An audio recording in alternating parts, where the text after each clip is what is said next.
Perez. I work at Coursera. I'm part of the content production team. So I spearhead business operations, and we've been using Airtable for about a year now. So you started using Airtable a year ago? I would say we probably got onboarded onto Airtable about 2 years ago, and then went kind of heavy into Airtable about a year ago. And what was that journey like? Like, did they sell a big chunk of licenses and then you started like building it, or did you find it organically and then just start growing and then get enterprise after? We kind of went on the deep end. So we went into the enterprise license route, started with a few users, which was our immediate team. And then it kind of just blew up in proportion as we started scaling operations. So we started with about probably 20 licenses. And then we grew that into 50 licenses. Then marketing came into play as well. So the marketing function came in and got another 100 licenses. And so now we're doing a lot of work in Airtable. And so who in that beginning part was doing the building? Was it an internal resource? Was it Airtable? And then like after that, where did the sprawl start to happen? Like when did it start to hit like other teams saying, I want this too, I want this too? So it started initially with two builders, so me and someone else on the content production team. And then it blew out of proportion when we realized that there was a lot of cross-functional stakeholders that needed access to the data that we had in Airtable. So then we realized that, we need to start building a lot more workflows, a lot more processes, and then that kind of sprung into, we need a content management system that now serves the purpose of a lot of different functional pods in the company that need, again, access to that data and that level of reporting. So I think that's a good point, is that you're in ed tech, and like I'm imagining that you're building courses, you're building content for courses. There should be softwares out there. So like, give me an example of why Airtable became like uniquely positioned to be so valuable to your organization when there kind of should be these like legacy systems for ed tech organizations. Yeah, so we started, just to give you some context, we started with Google Sheets, and we quickly ran into data limits within Google Sheets. Data limits, okay. Which is kind of hard to come by, but that just kind of gives you an inside scoop into the scale of the operations that we had.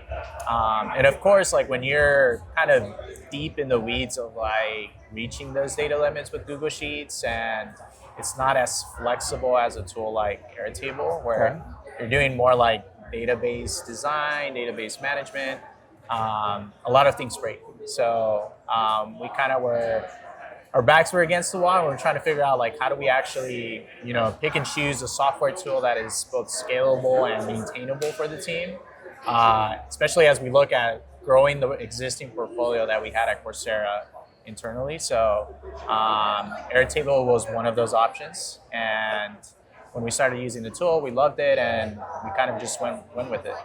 Okay. Yeah. That makes a lot of sense. So you were using a lot of spreadsheets, which is a very common theme. There's this assumption that these large businesses, such as Coursera, like have their stuff together, to put it lightly. And like there are really like good softwares that have been custom built to handle. But what we find consistently is a lot of these companies are groundbreaking. They're building new functions that didn't exist 5 years ago or 10 years ago, which means that they inevitably have to create spreadsheets, and they have to create like new shadow IT to be able to handle these new workflows and new data sets that have different fields from maybe a legacy system from 2 years ago. It's a common theme that spreadsheets is usually the starting point, and then Airtable is like, oh my God, I can have these like beautiful visuals like that you just want to like, I don't know, immerse yourself into, almost eat the buttons that you're seeing in Airtable, the color schemes, etc. Yeah. So then other teams started to see what was being built. They wanted the data that you guys were putting in Airtable because it was functional to their operations. And then they started saying, wait, can I also have my operations in here too? Yes, and that's actually current state where we're at. So now that teams are understanding how we're using Airtable, the different capabilities that we built with Airtable, there's a lot more appetite from other functional teams at Coursera to understand how they can leverage Airtable for their own workflows and processes. A lot of it has to do with like Airtable being the connected data space for now a lot of these teams. So they're starting to realize, oh, like I can actually have Salesforce data pipe through Airtable, and now I have like a holistic end-to-end view of, pipeline management data with like the content that we're producing now and the content that we're launching. So it's almost like an entire view of the content supply chain via Airtable. And so that's kind of what's generating the excitement from a lot of these other functional teams at Coursera. Wow. Yeah. When did Optimize come into the picture? When did you have the realization that you needed external help beyond the internal Airtable champions? Yeah, so this started really because one, we realized we're a very lean team. And we're definitely going to need help building the capabilities that we kind of outlined in our Airtable roadmap. And then two, I realized that, of course, like it'd be beneficial to have a thought partner, some expertise on, how to best build some of these capabilities. And that's really where Optimize IS came in, is we want to partner with someone that has that expertise, has done it across other clients, other portfolios, preferably like within the same vertical or industry that we are in. And so when we had those conversations with the Optimized IS team, that really came through, and we figured it was a good fit for us to partner with someone like Optimized IS to build these capabilities at scale effectively. The route that you chose in working with Optimize IS was an interesting one, where you selected 2 full-time embedded staff on a quarterly rotating basis. How did that decision come out? That's a really good question. I think for us, the value proposition of having 2 full-time resources on board is that we would have the continuity of having 2 resources that know the business context of what we're building, and especially maintaining the 2 same resources throughout the duration of the engagement has been very helpful for us, because now with at least those 2 developers, rather than like having to restart that business context with a new resource, it's been helpful to have both of them on board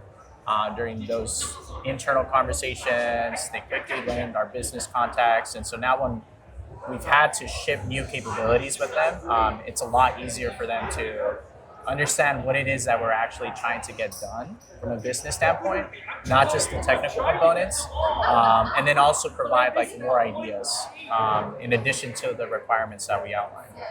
And how did the actual cadence come to be? So now you have 2 full-time resources.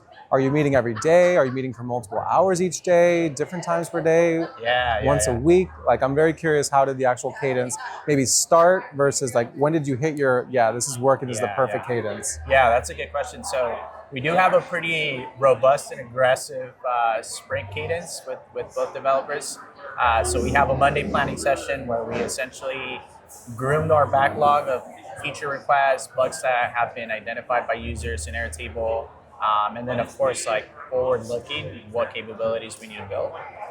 So we meet on Mondays to do our planning session, and then we also have what we call co-building sessions with developers.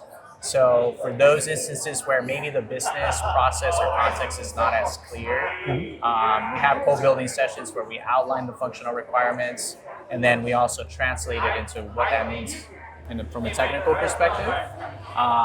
So it's a bit of like front-end planning sessions, end of sprint sessions every 2 weeks, and then in between it's a lot of co-building sessions, just to make sure that we're on track to build what has been requested. Yeah, the co-building aspect is a very like integral part of what we do, and I think it's a unique thing to the no-code space, because in the typical development space, you have a developer and you have a Scrum Master and you have a product manager that's like organizing all these Jira tickets, giving them off in a 2-week sprint motion to a bunch of developers, saying, here, go do this. And those developers don't get to talk to the business stakeholders. They don't get to like ask their questions. They just build what they're told to build. Whereas in our world, we have developers that are just as curious and charismatic as anybody that you've met. That's kind of the goal. But they're also extremely technical, and they also like really care about giving you the outcomes.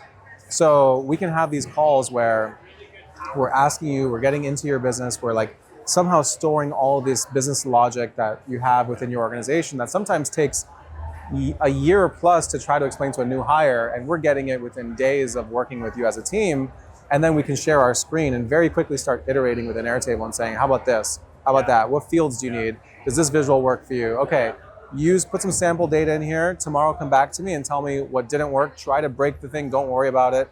Next day we get on a call, and again, it's like this curious, almost like golden retriever-esque type of developer with that type of energy of let's keep the ball going, keep throwing me the ball, what can we work on today? Yeah. So yeah, you kind of touched on a good point. That code delivery model is really integral to optimize and the broader no-code motion. And I feel like anybody who's not treating it that way, like is giving away a very clear advantage of our model where you cut out the fat of like a PM that's like receiving requirements and telling a developer what to do, and you just let the developer work directly. One thing that we say is our developers are the Beyonce, and everybody else in the organization is like the backstage throwing up confetti behind Beyonce. Like everybody, like Jean should be supporting Eric and Santi, and you should love Eric and Santi. Like they should be the ones that you love. And if you don't get that feeling, we need to know, because that's our job, is to find the best people, curate them, give them a home, and then assign them to projects that are fun to them, and vice versa, that where the clients feel like it's very fun and engaging to work with those developers. So yeah, I 100% agree. I think the co-building sessions were a huge game changer for us to produce and launch some of those capabilities and features in a very user-centric way. Because I think bridging that gap with developers and the end users, and the developers, again, having that context of like, oh, okay, so like this is the business context. These are the technical capabilities that we can actually build. I think that definitely accelerated the completion of our Airtable product roadmap. Wow, so that was what it was too, the product roadmap. I never touched on that. So it was the product roadmap. Yeah. Interesting. Yeah. And so does that mean like quarterly, you're mapping out like 5 quarters into the future, 6 quarters, and you have teams that are saying, I'm going to work on this, and then that can change.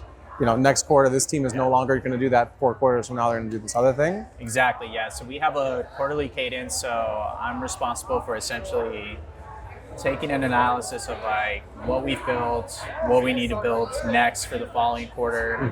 This is obviously very much built on our ticketing system and what we hear from end users. So sometimes we have great ideas from end users saying like, hey, I noticed that we built this. It would be pretty cool if we can do something like X, Y, and Z. And so then I take in those ideas, I triage, I prioritize, depending on like what is most important at that point in time. And then I talk with the developers and I'm like, hey, like, you know, what can we do? What is possible with Airtable at this point in time? And that's usually what leads to another, what we call big rock capability that we want to build in our interfaces for users. I really appreciate you trusting us and with your product roadmap and with your work, and yeah, looking forward to work with you in the future. Yeah, thank you. Thank you.